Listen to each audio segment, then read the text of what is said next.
اگر آدمی کو کوئی پریشانی ہو، کوئی تکلیف ہو اور اس کا حل بھی نظر نہ آتا ہو تو پھر کیا کرنا چاہیے؟ پہلے آپ تکلیف کا مفہوم سمجھیں۔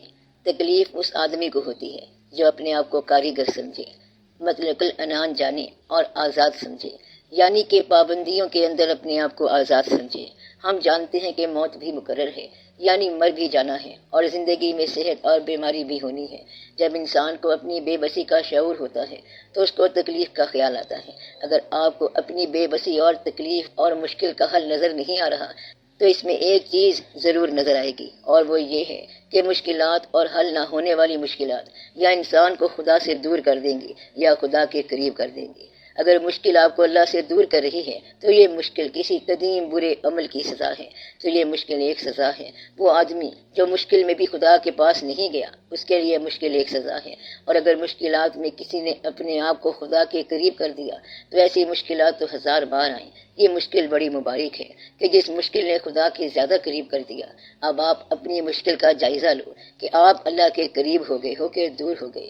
اگر غریبی اللہ کے قریب کر دے تو غریبی مبارک، اگر غریبی آپ کو باغی بنا دے تو یہ عذاب ہے، بلکہ دوہرا عذاب ہے کہ ایک تو غریبی ہے، دوسرا اللہ سے بھی دور ہو گیا۔ تو اس لیے مشکلات نہ تو اچھی ہوتی ہیں اور نہ بری ہوتی ہیں۔ مشکلات اچھے آدمی کے لیے اچھی ہوتی ہیں اور برے آدمی کے لیے بری ہوتی ہیں۔ اولیاء کرام پر مشکلات آتی ہیں، شہدائے کرام پر مشکلات آتی ہیں۔ ایک آدمی کے لیے یہ عذاب ہے کہ وہ خدا کو نہیں مانتا ہے۔ وہ کہتا ہے میں نے بڑی احتیاط کی اور احتیاط کے باوجود اندر سے معاملہ سلپ کیسے ہو گیا۔ کہتا ہے کہ میں نے تالے لگائے تھے اور تالوں کے اندر سے گھوڑا چوری ہو گیا۔ اب یہ کیا ہے؟ آپ نے ارد گرد پہرا لگایا، سارے اصول رکھے، فکر کیا، غور کیا اور بڑی حفاظتیں کی ہیں، مگر حفاظت کے اندر سے صحت سلپ کر گئی۔ اب یہ کون ہے جو یہ سب کر رہا ہے؟ اگر تو آپ خدا پر اعتبار کرتے ہو اور اس کی طاقتوں پر اعتبار کرتے ہو تو پھر تو یہ نہیں پوچھنا چاہیے کہ مشکل کا حل کیا ہے۔ مشکل کا حل پھر مشکل کشا ہی ہے، چاہے وہ مشکل حل کرے یا نہ کرے۔ کیا تم نے خود مشکل ڈالی ہے کہ اب اس مشکل کا حل خود ڈھونڈنے لگ گئے ہو؟ اب یہ دیکھو کہ مشکل آتی کیوں ہے۔ مشکل دنیا دار پر تنگی حالات کی وجہ سے آتی ہے۔ حالات کا مطلب یہ ہے کہ خواہش زیادہ ہو اور حاصل کم ہو۔ دنیا دار کے لیے یہ بڑی مشکل ہے۔ مشکل کیوں آتی ہے؟ جب خواہش زیادہ ہے اور آمدن کم ہے، حالات کمزور ہیں، یعنی دکاندار کی آمدن کم ہے اور خرچہ ہی خرچہ ہے۔ دوسری مشکل رشتہ داروں کی طرف سے آتی ہے۔ یہ اذیت ہوتی ہے جو یہ لوگ پہچانتے نہیں۔ ان کی طرف سے جائز ناجائز تقاضے ہوتے ہیں۔ شادی کا فنکشن ہو تو مشکل ہے، اور خدا نخواستہ موت ہو جائے تو مشکل۔ پھر انسان کے اوپر سماجی تقاضے اور ذاتی تقاضے ہیں، اپنی اولاد کے تقاضے ہیں، پھر بندوں کے تقاضے ہیں، خیال کے تقاضے ہیں اور احوال کے تقاضے ہیں، یعنی تقاضا ہی تقاضا ہے۔ اور بیچارہ بندہ ایسے ہے جیسے حصار میں جکڑا گیا ہے اور رسیوں کے ساتھ بندھ گیا ہو۔ رسیاں کیا ہیں؟ یہ واجبات ہیں جو آپ نے ادا کرنے ہیں۔ واجبات کیا ہوتے ہیں؟ جو آپ نے دینا ہے، یعنی حال یا مال۔ بس آپ اس میں جکڑ کے رکھ دیے گئے ہیں۔ کس لیے جکڑ کے رکھ دیا ہے؟ اسے فطرت کہہ لو، اللہ کہہ لو۔ اب آپ اس حصار سے باہر نہیں نکل سکتے۔ یہ چیز دنیا دار کے لیے تکلیف بنتی ہے، یعنی پیسے کی کمی اور وابستگیوں کی اذیت۔ اگر اچانک کوئی تکلیف آ جائے، اچانک زلزلہ آ جائے، بھونچال آ جائے، بارش آ جائے، سیلاب آ جائے، اللہ کی طرف سے یہ خوفناک اور وائلنٹ چیزیں آتی ہیں۔ یہ بڑی خوفناک چیزیں ہوتی ہیں، اور ایک عام آدمی اس میں گھر جاتا ہے کہ میں کس عذاب سے دو چار ہو گیا ہوں۔ کبھی سیلاب میں پیاسا ہوں، کبھی دریا میں ڈوب رہا ہوں، کبھی تشنگی ہی تشنگی ہے، کبھی ایسی بات ہے کہ پانی ہی پانی ہے اور پینے کو ایک بوند بھی نہیں ہے۔ یہ کیا ہے؟ یا اللہ! اب وہ پریشان رہتا ہے۔ یہیں سے تو اللہ پہچانا جاتا ہے۔ اگر اس کا میلان خدا کی طرف نہ ہو تو پھر وہ پریشان ہو جائے گا یا پاگل ہو جائے گا۔ اللہ کا کام غور سے دیکھو۔ اللہ بہشت بناتا رہتا ہے اور جنت کے دروازے کھول کے بیٹھا ہوا ہے اور بتاتا ہے کہ یہ بہشت کے راستے ہیں اور یہ بہشت کی خوبیاں ہیں۔ آپ یہاں بہشت میں آ سکتے ہو اور ایسا ہو سکتا ہے، لیکن بہشت کے ساتھ دوزخ کا دروازہ بھی کھلا ہے۔ وہ جانتا ہے کہ لوگوں نے بیان کے باوجود بہشت کو نہیں ماننا۔ پیغمبروں نے بیان کیا اور اولیاء کرام نے بیان کیا کہ یہ بہشت کے راستے ہیں۔ اولیاء کرام نے دنیا میں بہشتی دروازے بھی لگا دیے ہیں، جیسے بابا صاحب رحمۃ اللہ نے پاک پتن شریف میں ایک بہشتی دروازہ لگا دیا۔ اس کے باوجود، اتنی سہولتوں کے باوجود، اتنی نوازشوں اور عنایتوں کے باوجود کچھ بندے ادھر ہی رہ جائیں گے۔ آپ یہاں جتنا مرضی بیان کرو جہاں جو مرضی بیان کر لو، چاہے جتنا الصلاۃ خیر من النوم کہتے جاؤ، لیکن صاحب نوم اپنی نوم یعنی نیند میں ہی رہے گا۔ لہذا ثابت یہ ہوا کہ بہشت کے بیان ہونے کے باوجود اور نیکوں کے لیے نیک راستوں کے باوجود اور ماں باپ کی دعاؤں اور ماں باپ کی نوازشوں کے باوجود اولاد گمراہ ہو جاتی ہے۔ ماں باپ کہتے ہیں ایسا مت کرو اور وہ کرتے ہیں۔ مطلب یہ کہ انسان کی فطرت میں سرکشی لکھ دی گئی ہے۔ جب سرکشی لکھ دی گئی ہے تو وہ انسان باغی ہو جائے گا اور اسی راستے پر چلے گا جس سے منع کیا گیا ہے، اور نتیجہ وہی ہوگا جو نہیں ہونا چاہیے۔ مطلب کیا ہوا؟ مطلب یہ ہوا کہ اب تکلیف یا مشکل کیسے آئی کہ تم نے اپنے آپ کو بیان شدہ راستے سے ہٹا کے کسی اور راستے پر گامزن کر دیا۔ وہ راستہ کیا تھا؟ درمیانی راستہ۔ نہ نمائش کرو اور نہ کوئی واقعات کرو، نہ اپنی ہستی سے باہر سوچو۔ مطلب یہ ہے کہ سادہ زندگی گزارو، آمدن کے اندر خرچ کرو، آنے والے کا بھلا ہو اور جانے والے کی خیر ہو، اور تم اپنی زندگی گزارو۔ اگر کوئی شخص سماج کی ضرورتوں کے ماتحت کسی بھی خواہش میں مبتلا ہو گیا اور کچھ کر بیٹھا تو نتیجہ یہ ہوگا کہ دنیا دار کو تکلیف ہوگی۔ دنیا دار کو تکلیف سے بچانے کا طریقہ یہ ہے کہ وہ دیندار بن جائے۔ اسی دنیا میں دیندار لوگ رہتے ہیں جو جانتے ہیں کہ کسی نمائش کی کوئی ضرورت نہیں ہے۔ اگر آپ اصل کو دیکھنے لگ جاؤ تو بے شمار جھگڑوں سے بچ جاؤ گے۔ مطلب یہ ہے کہ اصل چیز انسان کی اوقات ہے کہ وہ کیا ہے، ضرورت کیا ہے، تم لوگ کون ہو کہ جانا تم نے مٹی میں ہے مگر کیا رنگ جمائے ہوئے ہو، غرور کیوں کر رہے ہو؟ اس بات کو پہچانو تو تکلیف نہیں آئے گی۔ تکلیف کے بارے میں اللہ تعالیٰ نے فرمایا ہے کہ تکلیف نہیں آتی کسی انسان پر مگر اس کی وسعت کے مطابق۔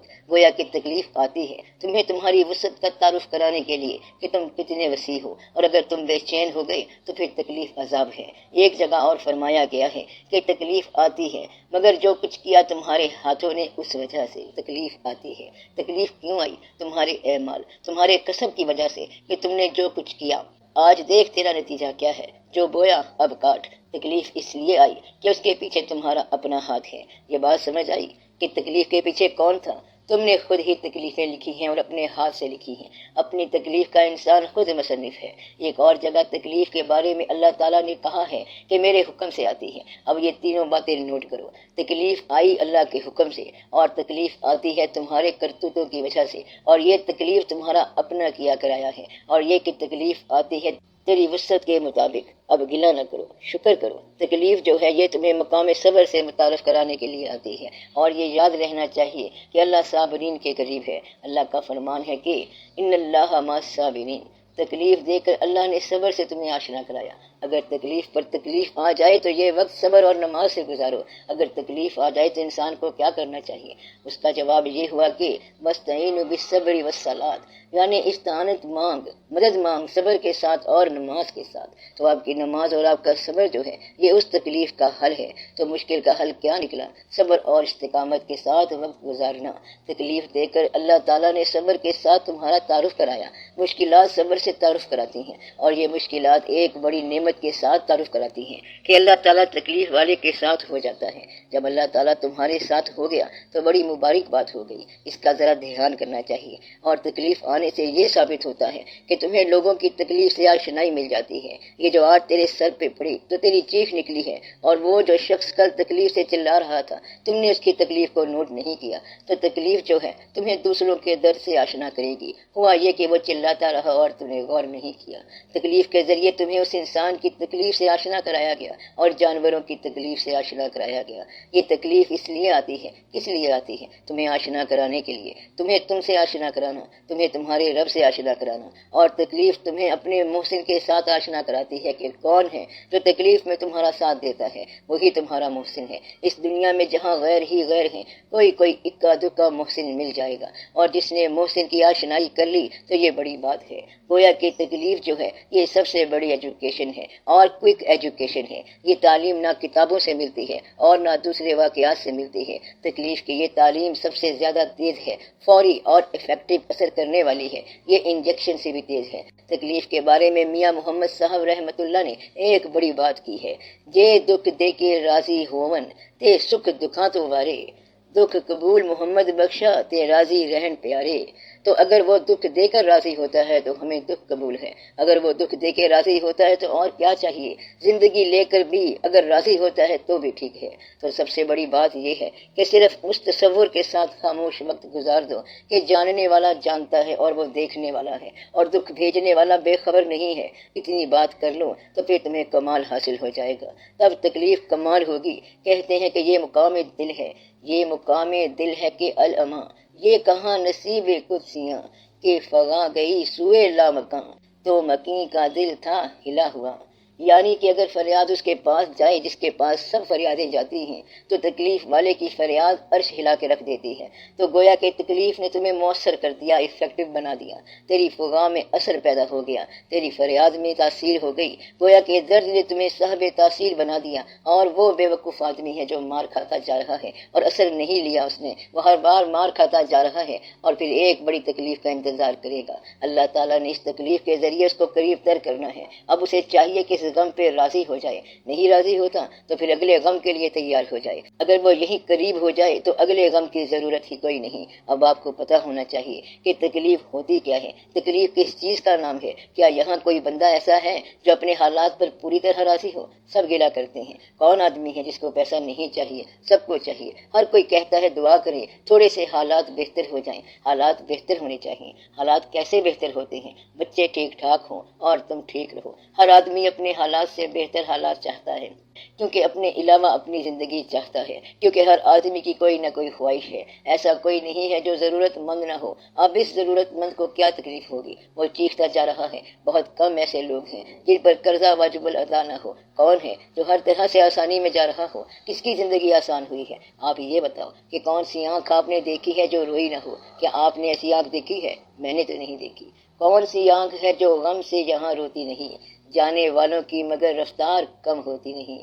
جانے والے چلتے جا رہے ہیں، رونے والے روتے جا رہے ہیں۔ اگر جدائی ہو گئی ہے تو یہ اللہ کا کام ہے، اس نے ہر آنکھ میں آنسو رکھ دیا ہے، ہر انسان کی فطرت میں غم لکھ دیا ہے۔ غم ملے گا، غم کا حصہ ملے گا، غم ضرور ملے گا۔ اس نے لکھ دیا ہے کہ اتنا کام کرو گے تو اتنا غم ملے گا اور اتنی خوشی ملے گی۔ اب غم کی جو وجہ اور جو مرضی بنا لو، جسے تم تکلیف کہہ رہے ہو اسے ہم تو نصیب کہتے ہیں۔ آگے تمہاری مرضی، جو کہہ لو۔ اب ادھر سے چٹھی آ گئی ہے، وہ محبت کی چٹھی ہو یا تکلیف کی ہو، ہے تو آپ کے نام کی۔ محبت کی چٹھی وصول کر لیتے ہو اور غم کی چٹھی آ گئی ہے تو کہتے ہو کہ وہ اسی کو واپس دو۔ اسرائیل صاحب آ گئے تو پھر کیا کرو گے؟ غم میں ہر انسان اپنے آپ کو بے کس کہتا ہے۔ غم کو بھی اسی طرح قبول کرو جس طرح خوشیاں قبول کرتے ہو۔ رات بھی اتنی عزیز ہو جتنا دن ہے۔ بھیجنے والے نے دن بھیج دیا، پھر بھیجنے والے نے جدائی بھیج دی۔ اگر بھیجنے والا ایک ہے تو پھر یہ دونوں ایک ہیں۔ کون دونوں؟ غم اور خوشی ایک ہی مصنف کی لکھی ہوئی چیزیں ہیں۔ خوشی بھی قبول ہے، غم بھی قبول ہے۔ یہ بھی اللہ کی عنایت ہے،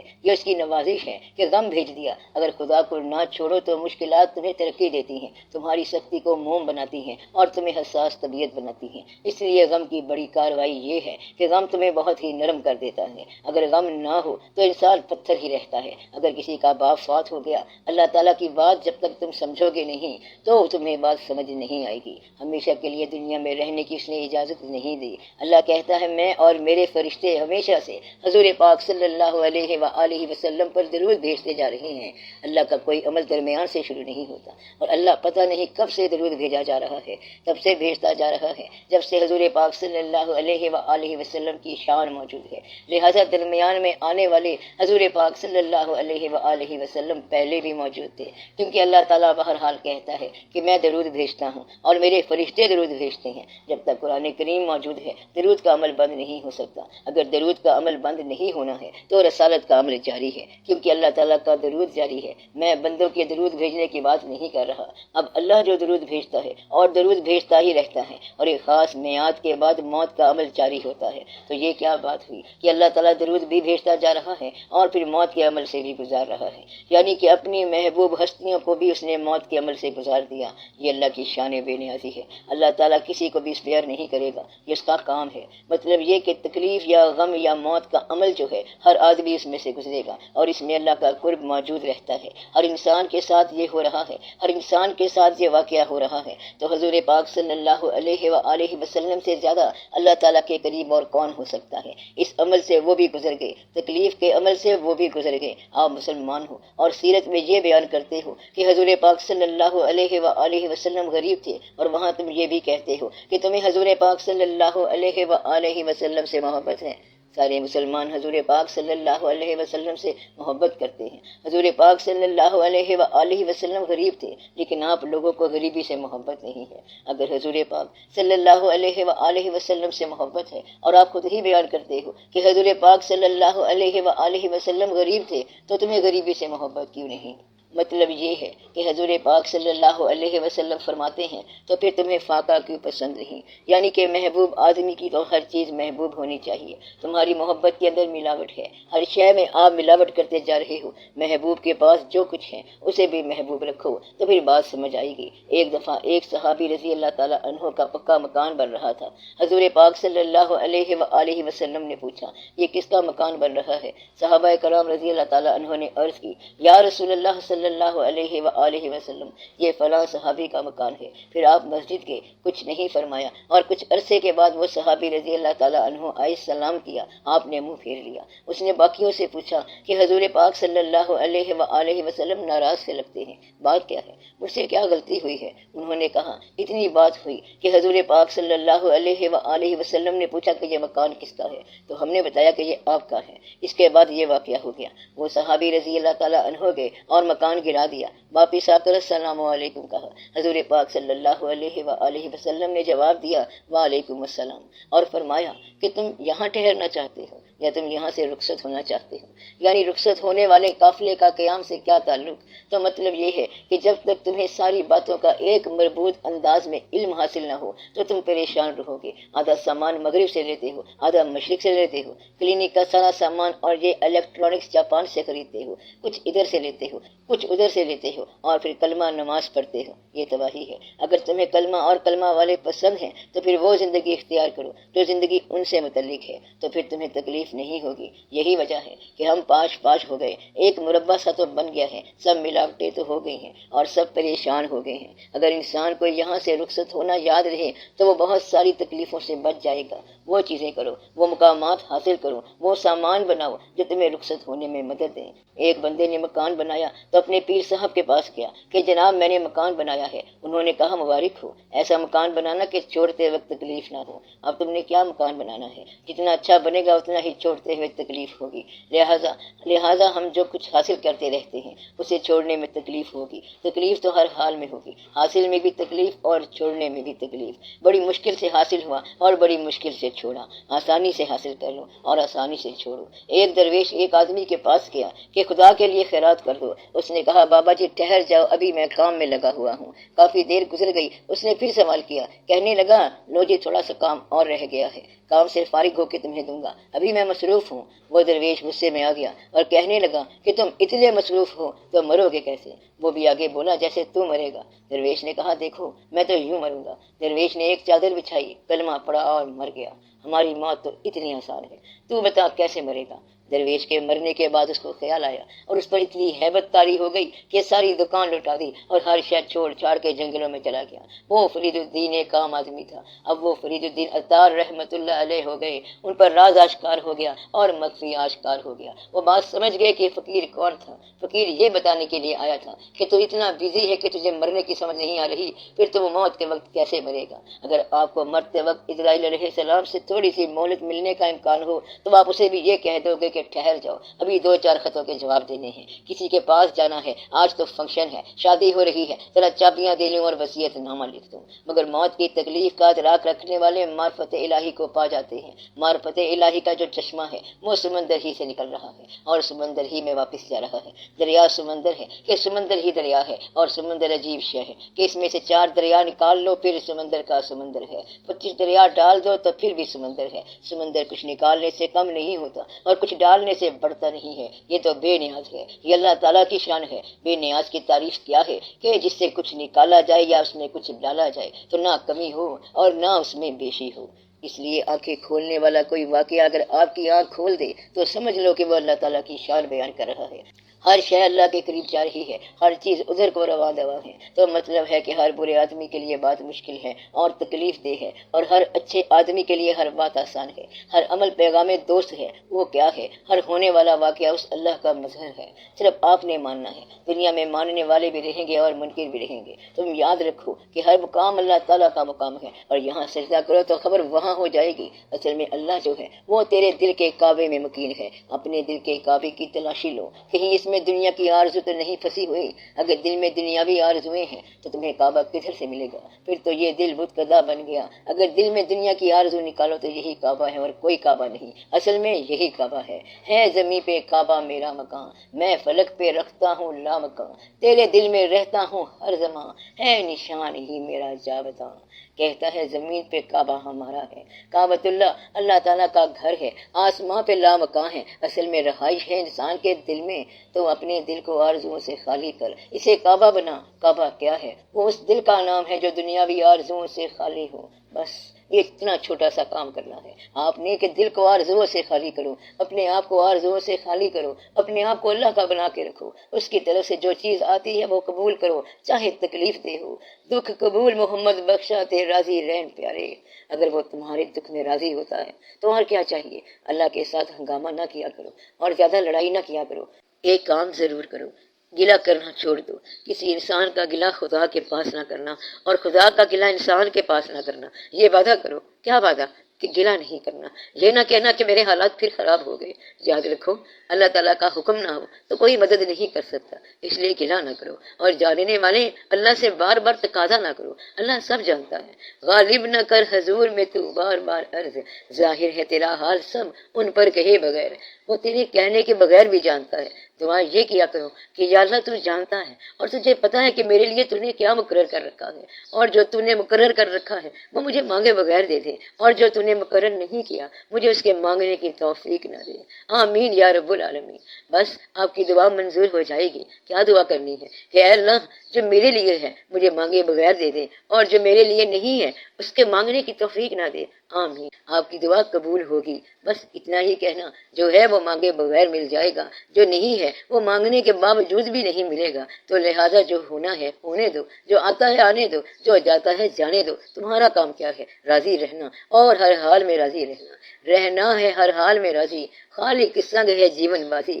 ہر حال میں راضی رہنا تمہارا کام ہے۔ اگر اس کے ساتھ بازی لگا رہے ہو تو پھر چلنے دو، کبھی وہ لے گیا اور کبھی وہ دے گیا۔ ہم ہر حال میں راضی رہیں، ہر موسم میں راضی، بہاروں میں راضی، خوشیوں میں راضی، اور تکلیف آ جائے تو بھی راضی۔ اگر تکلیف آ جائے اور انسان بے بس ہو، دور دور تک حل نہ ہو، تو بیچارہ انسان کیا کرے؟ اس کا حل یہ ہے کہ انسان راضی ہو جائے، پھر تکلیف تو تکلیف نہیں رہے گی۔ تکلیف جو ہے یہ جدائی کا نام ہے۔ تکلیف کیا ہے؟ جدائی کا نام ہے۔ آپ نے دیکھا ہوگا کہ ایک آدمی کو تکلیف ہو اور وہ راضی رہے، اب اگر اس کا دوست اس کے پاس آ کے بیٹھ گیا تو تکلیف کم ہو جائے گی۔ صرف دوست پاس آیا تو تکلیف کم ہو گئی، اور اگر اللہ پاس آ جائے تو پھر تکلیف کیا ہے؟ اگر اللہ پاس ہو اور تکلیف ہو تو یہ بڑی ناشکری کی بات ہے۔ اپنے آپ کو اللہ کے حوالے کر دو تو تکلیف نہیں ہوگی، اپنے آپ کو اللہ کے حوالے کر دو تو تکلیف نہیں ہوگی۔ اب آپ دعا کرو اچھے زمانے آئیں، اچھے حالات ہوں، خداوند تعالیٰ آپ لوگوں کی صحت قائم رکھے، آپ لوگوں پر جو آفتات پڑی ہے یا مشکلات پڑی ہیں اللہ تعالیٰ اپنے فضل سے آسان کرے، اور اللہ تعالیٰ آپ کو اپنے محسنوں کے قریب رکھے۔ اور سب سے بڑی بات یہ ہے کہ اس مشکل زمانے میں ایمان قائم رہے، اللہ آپ کا ایمان محفوظ کرے۔ ہم تو اس زمانے سے محفوظ نہیں رہ سکتے، ہمارے لیے تو اس میں بہت مشکل ہے۔ جس طرح کے حالات جا رہے ہیں یا اللہ ہمارے ایمانوں کو تو ہی محفوظ کر، اور غریبی کے باوجود ہمیں راضی رکھ۔ ہماری حفاظت تو آپ ہی کر، ہم اپنی کیا حفاظت کریں گے؟ تو ہی ہماری حفاظت کر، تو مہربانی فرما اللہ تعالیٰ، ہم پر احسان کر، آسانی عطا فرما اور مہربانی کر۔ صلی اللہ تعالی علی خیر خلقہ و نور عرشہ افضل الانبیاء والمرسلین حبیبنا شفیعنا سیدنا و مولانا محمد و آلہ و اصحابہ اجمعین، آمین یا رب العالمین۔